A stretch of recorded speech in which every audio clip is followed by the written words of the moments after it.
Hi, I'm Jennifer Donley, and I'm going to be teaching you some fun art activities that you can do with anything that you find outside in nature. I'm going to be using some leaves that I collected just from around my yard, and we're going to start with some contour line drawings, and we're going to use some slow meditative drawing patterns to help you relax and connect to nature and to your own creativity. And then we're also going to do some negative space paintings. So gather your art supplies and let's get started. So the way that I do this is I usually like to hold in my hand or put it somewhere where I can see it, something that I'd like to draw. And I find a focal point or something that's most interesting to me, and that's where I start. And as your eyes move along, just like this, along the edges, that's as your hand moves on the paper. So it increases your eye-hand coordination, which it only enhances your drawing skills. This practice also teaches you how to draw what you see versus what's in the brain, what you think you see. So you're actually listening to your eyes and not your brain in this practice. So just for a quick little example here, and this is something that I encourage you to do on your own. Take your time. This is not a fast process. You'll find that if you go too quickly, your hand and eyes are not working together and you just go right back to drawing what you think is there instead of what is actually there. The whole point of this drawing exercise is to go slowly and deliberately. So I'm going to start with this nice little doohickey thing here on this little stem. I'm going to start there, and then I'm going to go over this way toward this part of the leaf and just demonstrate right there for you. So I'm going to start now. Keep in mind, I'm not looking at my paper. I'm looking, and I'm going to move my hand out here so I can't see it. I'm looking right here at the leaf that I'm holding in my hand. This is my art journal. I'm going to share it with you today because I have a lot of the techniques that we are going to talk about already illustrated in here because these are techniques that I like to use on my own time. So I'm going to start, and as my eyes move, my hand moves on the paper slowly and deliberately, so that I don't get ahead of myself. And then as my eyes start to find the leaf shape and follow along the leaf shape, my hand does the same thing on the paper. So you just want to get a nice kind of rhythm going.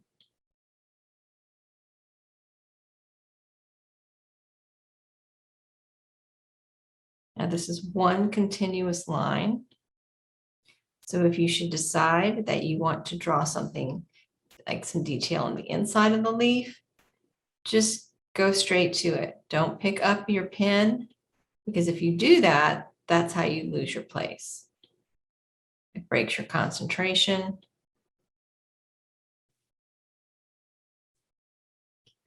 I'm going down now underneath the side of the leaf.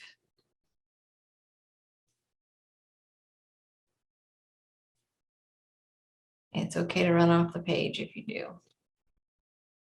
Just hop right back on there.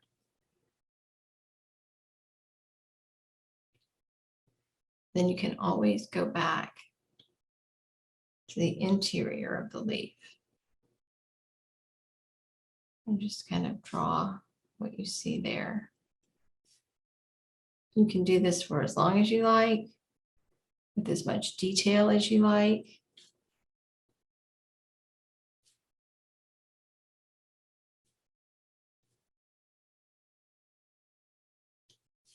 But I'm going to stop right there because you get the idea. I could always go back and continue to draw some of these little lines in here. Don't worry if it's funny looking, but just enjoy the character of your lines, the way that they just kind of flow on the page.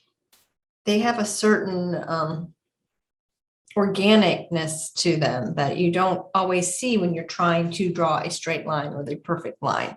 So just kind of enjoy it like that. And this is something that I recommend that you practice, as often as you can.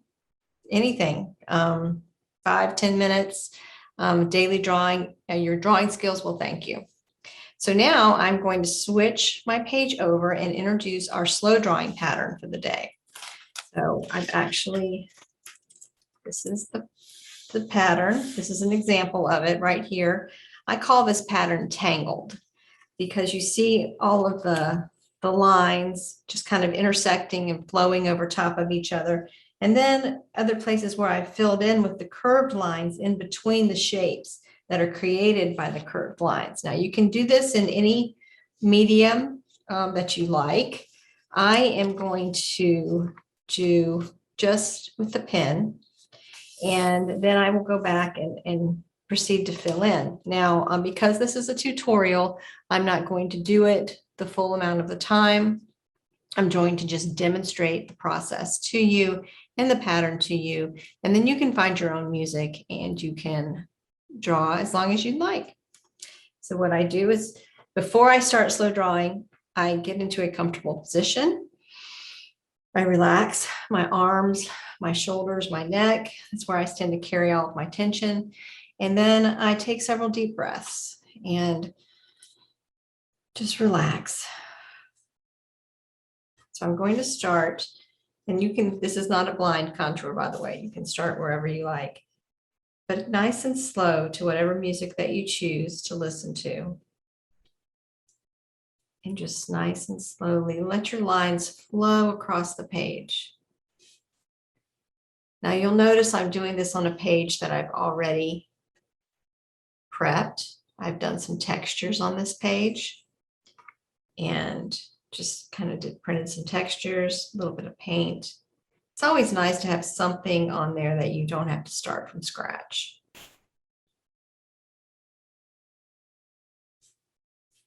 So I just have these lines flowing, intersecting, beside each other, different directions. Nice and slow.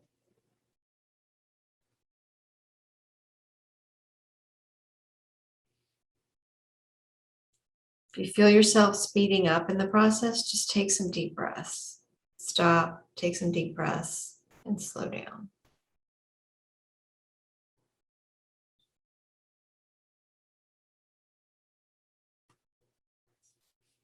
Do a few more, and then I will go back and fill in.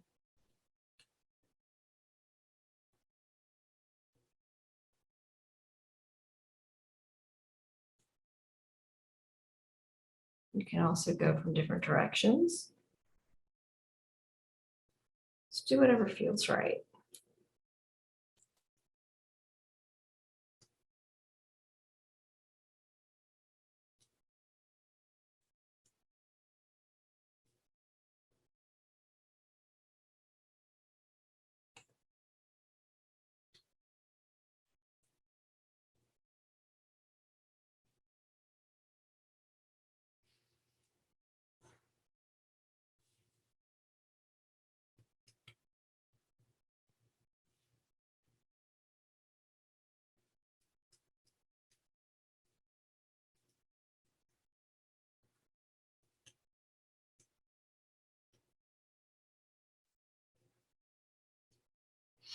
Okay. So you can continue to do this portion of the drawing as long as you like, but you'll notice that I've got all of these really interesting little shapes that are formed now from these lines where they intersect. So the second part of this is to go back and just kind of fill those spaces with some curved lines. You can go in any direction you want. You can let it change direction. You can keep them nice and close together or space them out.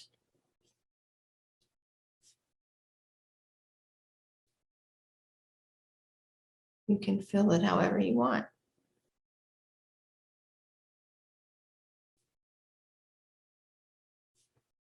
Let it move.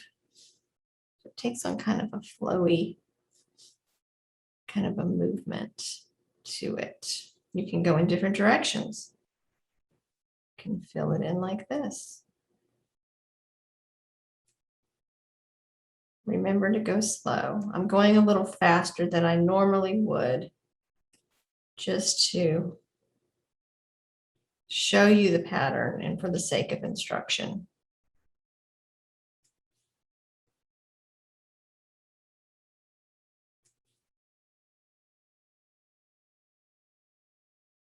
And you can go back and forth rather than in one direction.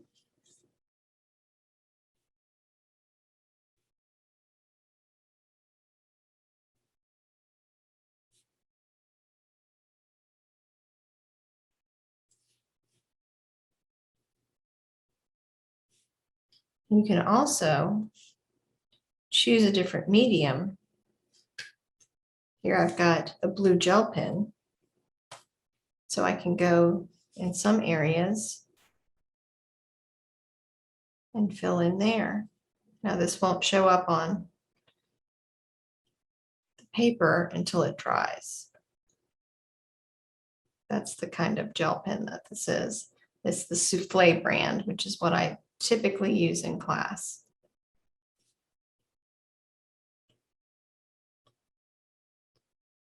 And I think it makes it more interesting when you add more colors and you fill in with different shapes and patterns. I like to do what you guys may recognize this from the lichen pattern, mushroom pattern that we did. It's very similar.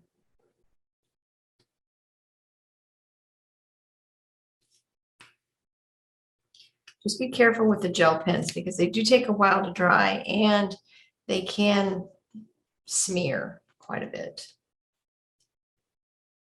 if they're not quite dry.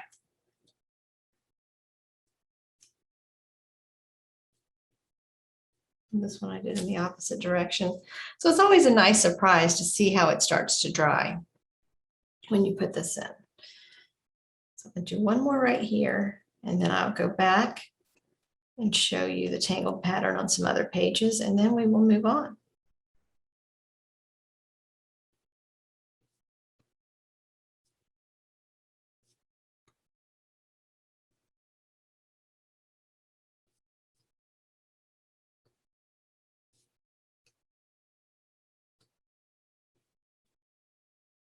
What's interesting about this on this page is I already had some lines from the textured printing that I had done before, just using corrugated cardboard. So these lines are intersecting, which kind of adds a little bit more to the whole tangled pattern. There. So you can see where it's starting to dry in places and how it shows up. So tangled pattern is starting to emerge, and I'll go back and show it to you on this page. So you can see, looks really nice with the colored gel pens on the black paint. And then I also have it here in this page as well. You can see the blue and the black and the way it fills in the lines. These are also some examples of contour leaf drawings on this page that we did in class. Here and there. And then, of course, the peekaboos. Fun. Okay, so the next thing that I'd like to demonstrate for you today are these negative leaf shape paintings. These are a lot of fun and very simple way to stimulate your creativity, give yourself just some extra fun things to think about and places to include your slow drawing patterns. So when I say negative space, I mean painting around something, painting the around space, which is the background, and then leaving the space empty in many cases, the actual leaf shape. So, but then you have like a blank canvas, these little blank canvases that you can go back and fill up with your slow drawing patterns, as I've done here. So this is a page that I've been working on. And then also on this page. So you can see the different leaves that I've added to the shape. So I've brought with me today several different leaves that I can use to create my negative space patterns. So I want to talk a little bit, and I'm going to be working on the same page, about the color brown. So brown is a beautiful color. It can be a deep, rich, intense color. There are all different shades of it, and there are going to be so many different browns in our environment as these leaves dry up and as we head into winter. The ochres and the burnt umbers and beautiful colors. I like to mix my browns by using complementary colors. So just for a little color theory refresher, I'm going to move this out of the way so that I can show you on this piece of paper how to mix some of these beautiful browns. So I have the 3 sets of complements here. I also have the 3 primary colors, which are blue, yellow, and red. So just a refresher, complementary colors are colors that are across from each other on the color wheel. When they're called complementary because they cause each other to just vibrate. So think about Christmas, think about red and green and how bright and how those colors kind of vibrate next to each other. So red and green is one set of complementary colors. Purple and yellow is another example of a complementary color, and blue and orange is another example. They're also all 3 primary colors mixed together, because each complementary color set has got a secondary color that is made by mixing the primary colors. For example, orange is made from mixing red and yellow, green is made from mixing blue and yellow, and purple is made from mixing purple and red. So really you're mixing all 3 of the primary colors together whenever you use complementary color scheme. But so just to show you the difference though, when you start with one versus the other. So here's blue and yellow. And it depends on the shade of the color that you're using. And here's some red. And so when you mix it together, you get a beautiful kind of a raw sienna color, brown. Very pretty. Okay, so if I were to mix blue and orange together, I may end up with something similar to that. It just depends on the shades of colors that you're using. So this one looks like it has a little more blue in it, so I'm going to add a tiny bit more orange. So there is, it's kind of a blue toned brown. So I'm going to mix next the purple and yellow together, and I really recommend that you play with this. I'm going to add some yellow, and then I'm going to add some purple. Maybe some more purple here. And this is a very different, almost like a taupey color of brown. So you see, when I say brown, I can mean anything, because you see all the different shades and versions here that you can get by mixing your own. So let's do the red and the green. Now this is my favorite brown. It's very dark and rich with reddish undertones. And I really hope that the camera is showing the difference here. But this is really one of my favorite browns. Very rich, beautiful color. So I'm going to be using these browns for my negative leaf shapes. So I just wanted to, again, show you all the different versions and variations of the browns in there. Beautiful. So I encourage you to play with that. Come up with your own. So I'm going to bring my sketchbook or my art journal back over here. And I am going to paint my negative shapes. So I am going to use the very first one here, my favorite, which is the red and the green. And I'm going to mix it on my palette before I put it on the paper, just so I'm happy with the the overall color. There we go. Rich, beautiful color. So I'm going to lay this face down because it just seems to, you want to put it wherever it feels like it's going to stay better. It's kind of, I'm going to put it face down here. And I'm going to paint over it from the middle of the leaf out like this. You'll find the hardest thing about this is just keeping your leaf still because they do like to move. But if you start in the middle of the leaf, I think it's easier.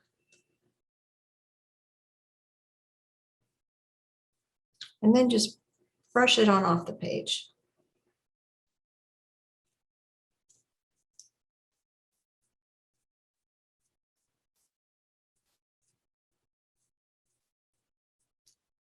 I'm going to even do a little bit of the stem here, because I do like this stem. Okay.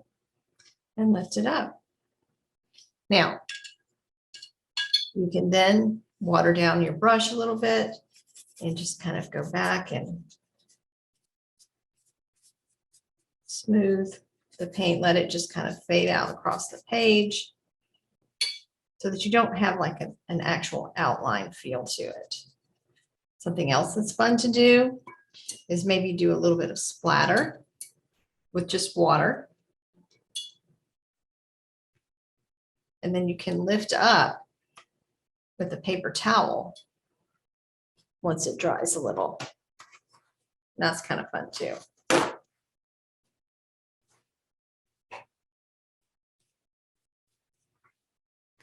You can see, get some interesting variations in there. And I'm all about interesting. Okay, very neat. So you can either repeat the same shape, these beautiful negative spaces that I have here, or you can add a different shaped leaf. So it's better if you have a leaf that's not quite as crumbly, just because. So I think what I'm going to do, I have this giant leaf here. So I think it might be fun to just kind of let it fade across both pages here. And I'm going to mix a different shade of brown this time. I'm going to use the blue and the orange to mix a different shade. This is more of a rusty color. And I don't want them to be exactly the same because I want you to be able to tell the difference. And next to this one, it's amazing how your different colors start to just really show up when they're next to each other. It might look completely brown to you, but then you put it next to another brown and you're like, wait, that looks kind of red or greenish. Just going to paint around, coming from on the leaf off and across. There we go. See those beautiful edges. Love it. And then I'm just going to move them together. Something else that's really fun to use is a baby wipe or a sanitizing wipe, which is what I think this is. So it'll have some alcohol in it.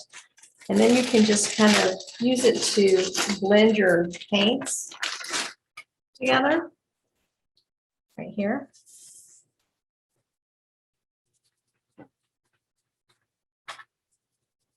Across the page.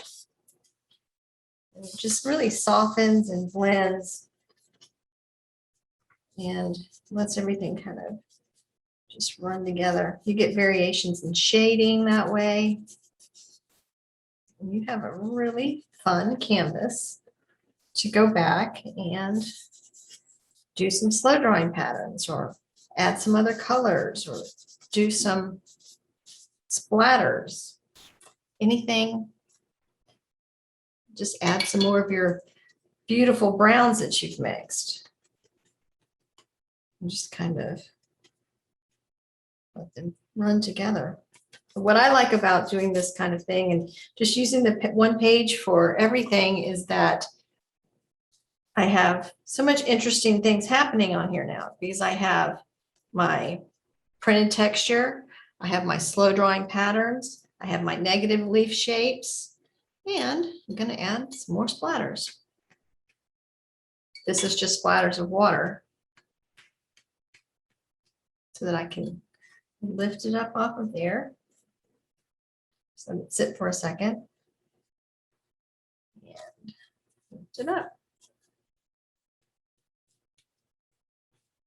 Yeah, neat patterns. It's going to do a little more blending right here.